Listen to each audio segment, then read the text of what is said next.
आई, जर कोणी सांगितलं असेल हेच सगळ्यात सुंदर दिवस आहे आणि तरीही तुला थकवा, वीकनेस, कमजोरी वाटत आहे. तू अक्षरशः गोंधळून गेलेली आहे. तर आजचा हा व्हिडिओ खास तुझ्यासाठी. आज ड्रामा नाही, आज ट्रूथ आहे. डिलिव्हरीनंतर 0 ते 6 महिने हे सगळ्यात कठीण का असतात? प्रामाणिकपणे बोलूया. नमस्कार माझ्या सर्व नवीन आईंनो. मी वैष्णवी आणि तुम्ही बघत आहात वैशूज ग्लो डायरी. इथे कारण कंपॅरिझन नाही, गिल्ट नाही, फेअर नाही. इथे फक्त न्यू मॉम आहे. त्यांच्या खऱ्या कहाण्या आहेत, खऱ्या भावना आहेत, खरे अनुभव आहेत. आजचा हा व्हिडिओ न्यू मॉमसाठी खरंच खूप खास होणार आहे. त्यामुळे शेवटपर्यंत नक्की बघत राहा. सगळ्यात आधी एक गोष्ट क्लिअर करूया. या 6 महिन्यामध्ये हे 6 महिने कठीण वाटत असेल तर तू चुकीची नाही आहेस. यात तुला आनंदही होऊ शकतो आणि तुला कठीणही वाटू शकतं. दोन्ही एकत्र असू शकतं आणि हे नॉर्मल आहे. तर जाणून घेऊया. कारण नंबर 1, या 6 महिन्यात म्हणजेच 0 ते 6 महिन्याच्या दरम्यान हा आईच्या आयुष्यासाठी एक शॉक फेज असतो. कारण ह्यामध्ये आईचा रुटीन बदलतो, आईचं शरीर बदलतं, आईच्या अपेक्षा बदलतात. आधी जे न्यूट्रल होतं, नॅचरल होतं, आता ते डायरेक्ट इफेक्ट बनतात आणि मन म्हणतं हे सगळं कधी सेटल होणार? कारण शरीर आणि मन हे दोन्ही एकदाच रिकवर होत असतात.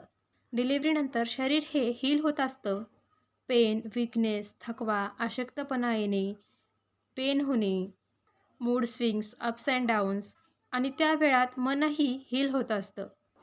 पुरेपूर झोप मिळत नाही आणि दोन्ही रिकव्हरी ह्या एकाच वेळी चालू असतात. म्हणून हे महिने खूप जड वाटतात. कारण नंबर 3, झोप नसण्यासारखं काहीही नाही. 0 ते 6 महिने सलग झोप मिळणं शक्यच नाही आणि जवळजवळ नसतेच. आणि झोप झालेली नसली की थकवा येणं, मेंटल ओव्हरलोड होणं, विचार क्लिअर न होणं, छोट्या छोट्या गोष्टी देखील मोठ्या होणं, मोठ्या वाटणं, चिडचिड होणं, हे सगळ्या गोष्टी साहजिक आहेत. झोपेच्या अभावाखाली आई स्वतःलाच ओळखू शकत नाही. कारण नंबर 4, इनव्हिजिबल प्रेशर. सगळेजण बाळाकडे पाहतात. बाळ दूध पितंय का? बाळ झोपलं आहे का? बाळ काय करत आहे? बाळाचं आरोग्य कसं आहे? कोणी देखील आईकडे बघत नाही. कोणीच विचारत नाही, तू कशी आहेस? तुझी झोप झाली आहे का? तुला कसं वाटत आहे? आणि हाच इनव्हिजिबल प्रेशर आईला अजूनच जास्त थकवतो. हे महिने काय शिकवतात? हे महिने आईला परफेक्ट बनवत नाही. तर हे 6 महिने आईला पेशन्स शिकवतात. आईला लिमिट ओळखायला शिकवतात, हेल्प मागायला शिकवतात आणि हळूहळू रोज रोज स्ट्रॉंगर होत जातेस. रोज काहीतरी शिकत जातेस आणि हे सगळं नकळतच होतं. आई, जर या महिन्यात तुला असं वाटत असेल की हे सारे महिने मला खूपच अवघड जात आहे, तर तू कमजोर नाही आहेस. तू नॉर्मल आहेस आणि हे महिने कायमचे नाहीत. ही एक पोस्टपार्टम फेज आहे जी लवकरच जाईल.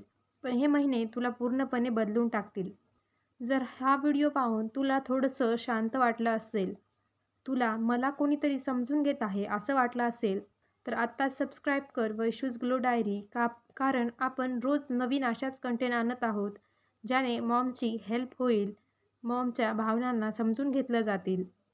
आणि तू अजून जरी स्वतःला दोष देत असशील, तर आत्ताच सबस्क्राईब कर.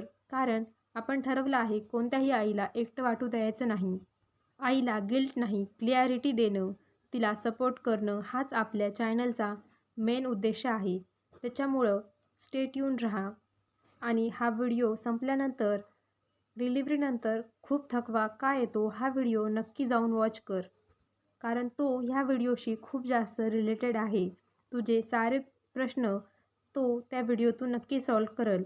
आणि तरी देखील तुला काही डाऊट वाटला तर तू कमेंट करून नक्की मला विचारू शकतेस. मी तुझ्या प्रत्येक प्रश्नाचं उत्तर नक्की देईन. तर आजचा हा व्हिडिओ मी इथेच थांबवत आहे. भेटूया पुढच्या व्हिडिओत.